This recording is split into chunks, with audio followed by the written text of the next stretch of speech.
தான் போவாங்க. அவங்க ஒண்டிதான் தூள் அதெல்லாம் போட்டுட்டு அது எல்லாத்தையும் அவங்க பார்த்துக்குவாங்க. அப்ப அந்த நேரத்துல வந்து அந்த ஸ்கிரீன் வந்து கிழிக்கப்பட்டது.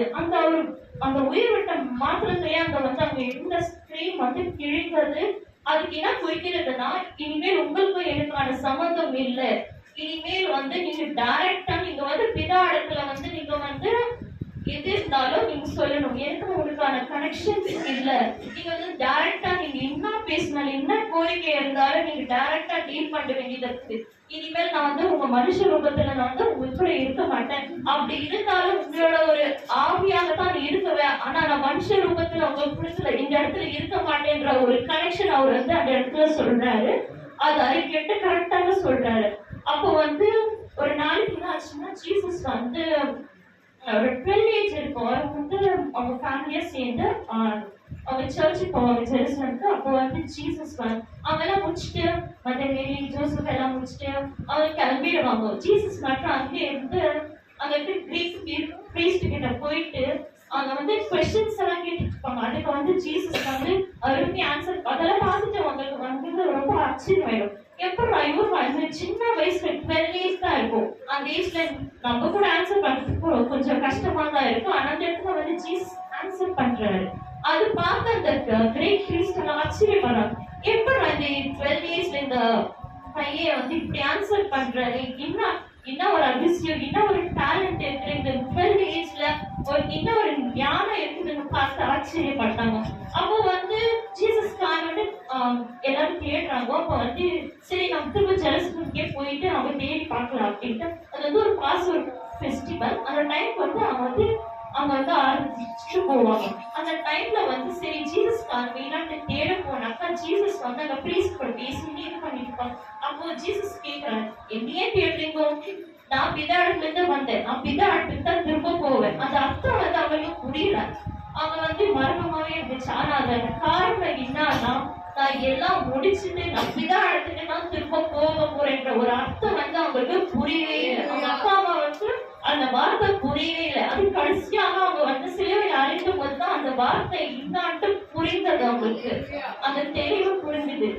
அப்போ வந்து ஜீசஸ் சொல்றாரு, நீங்க இங்க தேட வேண்டிய அவசியமே இல்லை. நான் வந்து இந்த பூமிக்கு வந்தது உங்களுக்கு ரட்சிப்பு கொடுக்கறதுக்கு தான். உங்களோட பாவங்கள் என் மேல எடுத்துக்கொண்டு உங்களுக்கு ரட்சிப்பு கொடுக்கறதுக்கு தான் நான் இந்த உலகத்துக்காக வந்திருக்கேன். நான் வந்து உங்களோட பிள்ளைய வளர்றதுக்காக உங்களை வந்து பரம்பரைக்காக வந்து நான் வருவில்லை அப்படின்னு அவர் இந்த இடத்துல சொல்றாரு. நான் பிதா இடத்துல வந்து நான் பிதா இடத்துக்கு திரும்ப செல்லுவேன் அப்படின்ட்டு சொல்றாரு அந்த இடத்துல வந்து. அப்போ வந்து ஆனாலும் அந்த விஷயம் ஜீசஸ்க்கு தெரிஞ்சும், பிதாவே உங்களோட கைகளில் என் ஆவியை ஒப்புவிக்கிறேன் என்று மகாசத்தமா ஏன் கூப்பிட்டு சொல்றானா, நீங்களே எனக்கு பிதா தானேப்பா, நீங்க ஒரு அட்லீஸ்ட் கடைசி நிமிஷத்துலயாவது எனக்கு காப்பாற்றுவீங்க என்ற ஒரு ஏக்கம் ஒரு இடத்துல இருந்துச்சு.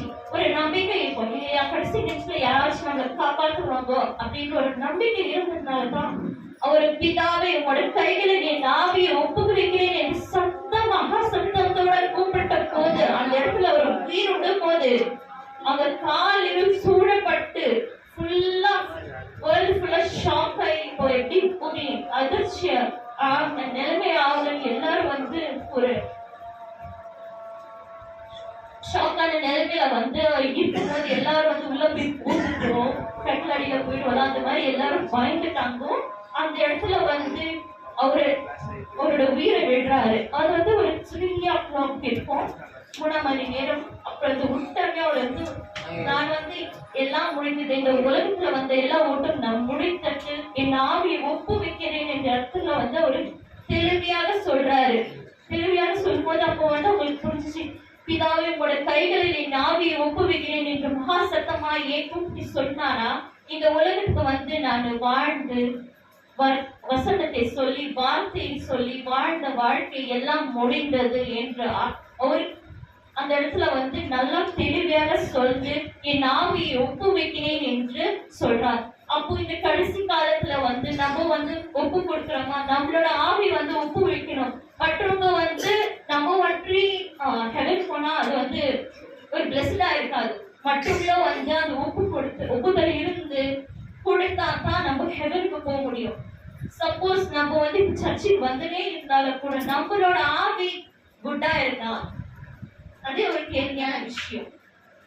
அப்போ வந்து நம்ம முழு மனதோட ஒப்புவித்தாதான் ஒரு விஷயம் நடக்கும். சப்போஸ் இப்ப பலி கொடுக்குறாங்க, கேள்விகள் எடுத்துக்கோ. அவங்க ரெண்டு பேரும் பலி கொடுத்தாங்க. ஆனா ஒருத்தரோட பலிகள் மட்டும்தான் ஏற்கப்பட்டது. ஏன்? மனதார கொடுத்தாங்க. அதுவும் ஒப்புவித்து கொடுக்கறது தான் ஜீசஸ்க்கு தேவை. சும்மா பொய்யா வந்து ஒப்புவிக்க கூடாது. நம்ம வந்து முழு மனதோட ஒப்புவிக்கிறோமான்ற ஒரு முன்னாடி போனாலும் வந்து அந்த இடத்துல நான் சொல்லி வைக்கிறேன். அண்ட் அந்த கொடுத்த அந்த சாக்ரிஃபைஸ்ல கேனோட இது வந்து ரொம்ப பிளசண்டா இருந்துச்சு. அதே மாதிரி நீங்களும் வந்து உங்களோட ஆவி முழு மனதோட அவர் கடைசி நாட்கள் திருடனை போல வருவார்.